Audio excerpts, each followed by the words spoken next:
She really was a lovely little girl.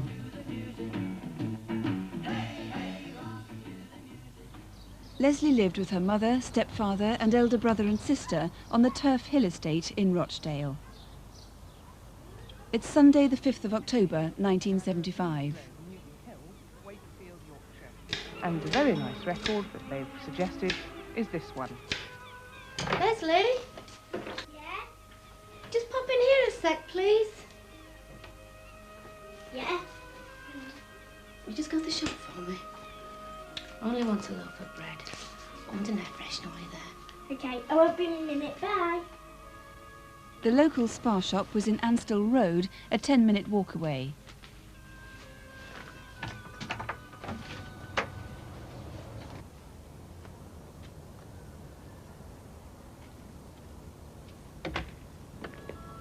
Where are you going? I went to the shops. Do you want anything? No, thanks.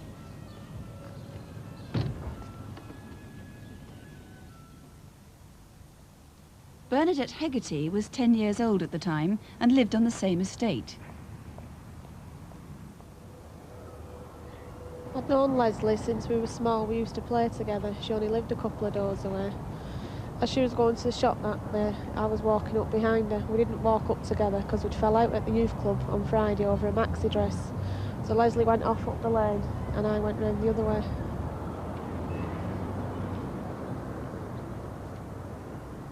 Lesley was never seen again by anyone who knew her.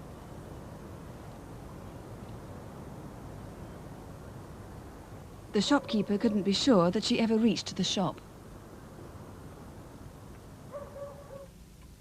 An hour later, a few roads away from the Molseeds' house, Emma Tong was waiting for her son, who'd arranged to take her out for the afternoon. Through the window, I saw this car with a child sat in the front.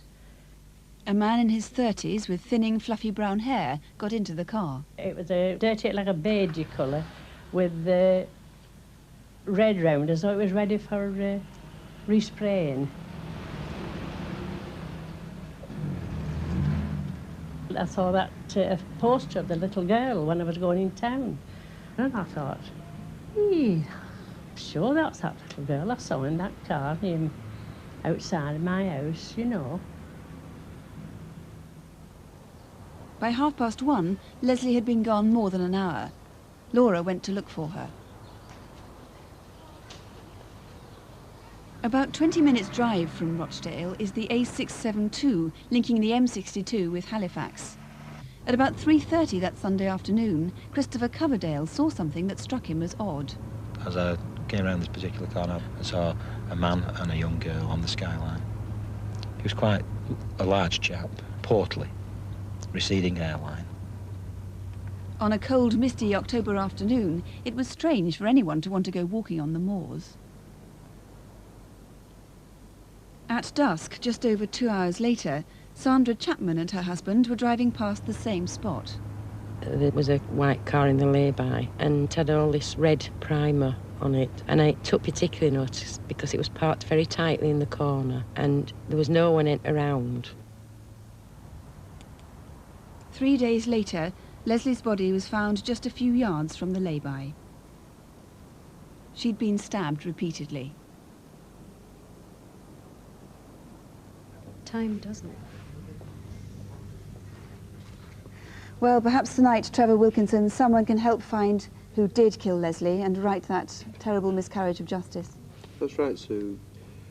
West Yorkshire Police last year, having uncovered the evidence that clearly showed that Stefan Kiszko was not the murderer of Lesley Molseed, we began re-evaluating the evidence that was gathered in 1975. That evidence revealed very striking similarities between the sightings of Emma Tong and Christopher Coverdale. That last sighting of Christopher Coverdale was within yards of where Lesley's body was eventually recovered. What exactly are those similarities that were striking? In both sightings, the man was, in 1975, believed to be in his 30s. He was wearing a dark brown jacket, lighter coloured trousers, and a light coloured cardigan underneath the jacket. The child's clothing in both sightings was identical to that worn by Lesley. What must now be remembered is that that man would be in his late 40s or in his early 50s now. And how many people do you have who seem to have seen that white car with the red primer around it? Apart from the sighting in the lay-by that has been shown tonight, there is 3 sightings in Wellerth Lane near Mrs Tong's house. 2 of those other sightings, the people are convinced that it was a Vauxhall Viva. One of the people who saw it and he is from the motor trade, believes that it was a 1965 model, and that would mean that it could possibly be on a D plate at that time. Now, on that afternoon, there was another sighting in that lay-by, it's October the 5th, which could be very significant.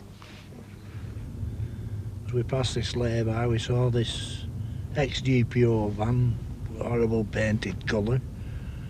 And I just turned around to the door and said, "Oh, look at the colour of that ruddy thing." Just seeing the van parked there with the rug, you know, all around the windows, that I think made us think that probably somebody was courting. Now, how important do you think that could be to you? It's a very important sighting. Mr Jones says that that sighting and that colour of the vehicle is the best one he has seen since 1975. That vehicle, we know, had been in the lay-by or visited on several occasions between 2 p.m. and 6 p.m. on that afternoon. It may not be connected with the murder, but it might be somebody who actually was there for other reasons that they couldn't come forward in 1975 who might have seen something very relevant. There was 8,000 inquiries to try and trace that vehicle. It wasn't traced. We asked that person to come forward now who owned the vehicle, who might have seen something. We realised that all the sightings we're asking people to put together, the man, the vehicle and that vehicle, are 16 years old. But what has been impressed us is the clarity of the memory of people who have come forward since 1975. We actually believe that in 1975 there was a member of the public, and a viewer tonight probably, who had suspicions about a member of the family, a neighbour, a friend, a work associate. And now, since 1975, they may have re-offended. They may have come to notice of the police. They may even be in prison now or have served a prison sentence. We want them to come forward and tell us about that person. They may have been very anxious when the body of Lesley was on the moors that day, that time between the 5th and 8th of October 1975. That anxiety would have been relieved when Mr Kiszko was arrested and eventually convicted. When his appeal was become successful, that anxiety may have returned. We need that phone call. The nightmare that has revisited the Molseed family twice in 16 years needs to be laid to rest. We want a phone call that will give us a key that unlocks this case and finishes their anguish forever, and also Mr Kiszko's. And this is the number, if you can help, 081 811 8181, here to the studio, or you can contact Bradford Police Station direct.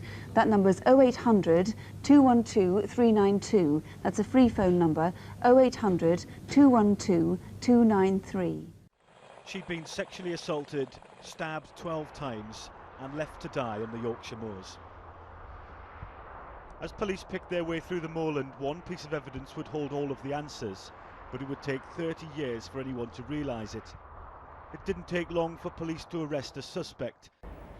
In October 1975, the body of 11-year-old Lesley Molseed was discovered on the Yorkshire moors.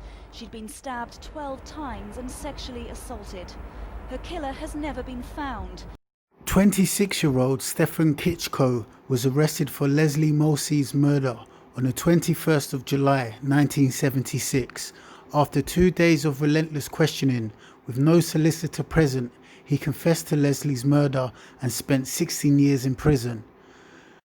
On March 1991, a police investigation into the original trial began, and it was established that Stefan Kiszko could not have been the killer because he was infertile and the sperm found on Lesley's clothing contained sperm heads. In February 1992, Kiszko was cleared and released from prison. He died a year later from a heart attack. The case remained cold for another 13 years. Stefan Kiszko is free to speak his mind. After 16 years in jail, he has clear recall of the day he made a confession to a crime he didn't commit. He said a detective had written the statement for him and he'd signed it through fear. Well, I just signed it any old how anyway, because I sort of was under the impression that his officers were going to hit me or do something violent to me in the station, because they were very tall and very strong officers. Well, I was in a way framed because, you know, the detectives just said, we'll just get it all wrapped up for Christmas and just end it somehow one way or another. In 2005, DNA was taken from a man when he was arrested for a sex attack. It matched DNA found on Lesley's clothing. In 2007, Ronald Castree, who at the time lived on the same estate as Lesley and who had committed another child abduction a year after her death, was found guilty of her murder in 2007. I have no knowledge, and I've certainly never met this dead girl or any member of her family. And I have no knowledge as to how you come to say a sample of my DNA is found at that place, especially after 30 years. Years of uncertainty and a long wait for justice have finally come to an end for the family of Lesley Molseed. A jury at Bradford Crown Court found Ronald Castree, a 54-year-old comic book dealer from Oldham, guilty of Lesley's murder. As the judge, Mr Justice Openshaw, sentenced Castree to life in prison, he said it would be at least 30 years before Castree is even considered for parole.